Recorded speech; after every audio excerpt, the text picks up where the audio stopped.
Porn is like a buffet. आप कभी buffet पे गए हो ना, खाना कितना पड़ा होता है, दिल चाहता है बंदा हर चीज़ खा जाए। आप डालते हैं अपनी प्लेट्स भर के, लेकिन आधा खाया, कुछ खाया, 2 प्लेट्स खाई, दिल तो चाह रहा है कि मैंने वो भी खाना था तो वो भी खाना था, लेकिन पेट इजाज़त नहीं दे रहा। आंखें भूखी होती हैं इंसान की। Porn is like same.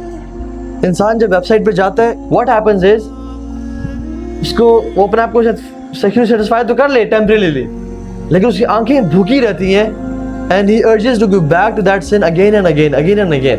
कोई भी शख्स अगर इस एडिक्शन में है, जो एडिक्शन की बात कर रहा हूँ मैं, वो कहता है कि ठीक है मैं इसमें आइंदा कभी नहीं जाऊँगा, आज के बाद ये आखिरी दफ़ा था, I will not go to this addiction any more. अगले दिन फिर वो उसमें पड़ा होता है, 2 दिन बाद फिर उसमें पड़ा होता है। लेकिन अगर वो अपने आप को डेडलाइन दे कि मैं सिर्फ 4 दिन वेट कर लूँ, सिर्फ 4 दिन बाद मुझे खुली आज़ादी है, और जब चौथे दिन गुजरे अपने आप को फिर वो दोबारा target they, okay 2 more days, just 2 more days, just wait for 2 more days, अपने आप को 2 दिन रोक के रखो, जिस तरह भी कर सकते हो, तो फिर ultimately one can fight the addiction। सूरह मोमिनून में देख लें, फलाह पा गए मोमिनीन, कामयाब हो गए कौन?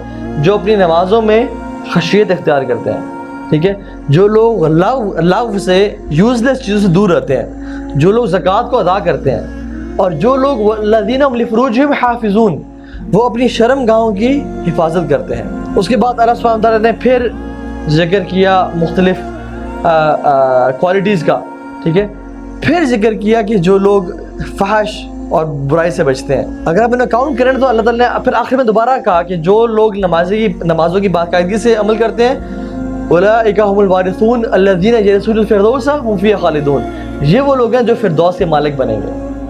तो सूरह मोमिनून की आयत में अल्लाह सुब्हानहू व तआला ने 2 दफ़ा नमाज का जिक्र किया, 1 दफ़ा ज़कात का जिक्र किया, 1 दफ़ा लव चीज़ों से बचने का जिक्र किया, और 3 दफ़ा फहश चीज़ों से बचने का जिक्र किया, विच शोज़ द इंटेंसिटी कि इन चीज़ों से बचना कितना इंपॉर्टेंट है अगर इंसान को फलाह पानी है तो। Keep yourself busy. मैंने क्या कहा था कि या तो अपनी नेगेटिव हैबिट्स को आप शट डाउन करें, या फिर पॉजिटिव हैबिट्स अपनी ज़िंदगी में डालें। एक्सरसाइज करें, अपनी जो एनर्जी है ना हमारे अंदर, जो जवानी है, ठीक है, उसको निकालें, फुटबॉल में, क्रिकेट में, स्क्वॉश में, स्विमिंग में, इधर निकालें, पॉजिटिव चीज़ में निकालें। अगर यहाँ पे ये नहीं करेंगे तो फिर अल्टीमेटली बुराई में निकल रही होगी। So exercise, keep yourself busy. बहुत से लोग इस बुरी हैबिट से पता किस तरह बचे हैं, उनका कोई बिजनेस शुरू किया, वो बिजनेस चल पड़ा, काम चलने शुरू हो गया, और अल्टीमेटली उनको टाइम ही नहीं मिला। अपने पास इतने प्रोजेक्ट्स ले लें, इतने काम करने शुरू हो जाएं कि आपको टाइम ही नहीं मिले, क्योंकि an empty mind is devils workshop. अगर इंसान को कोई काम नहीं है तो कम से कम एक्सरसाइज में गुजार दें। एक्सरसाइज करना बेहतर है गुनाह करने से, ठीक है ना। Maybe go to a friend, go to a हलका, जैसे ये हो रहा है, गो टू अ मस्जिद, रीड कुरान, अपने कमरों में लगा देंगे, yes you can do it, I can, I will, इस तरह की कोट्स जो कि अब हिट करती है इंसान को, कमरे में, लैपटॉप पे।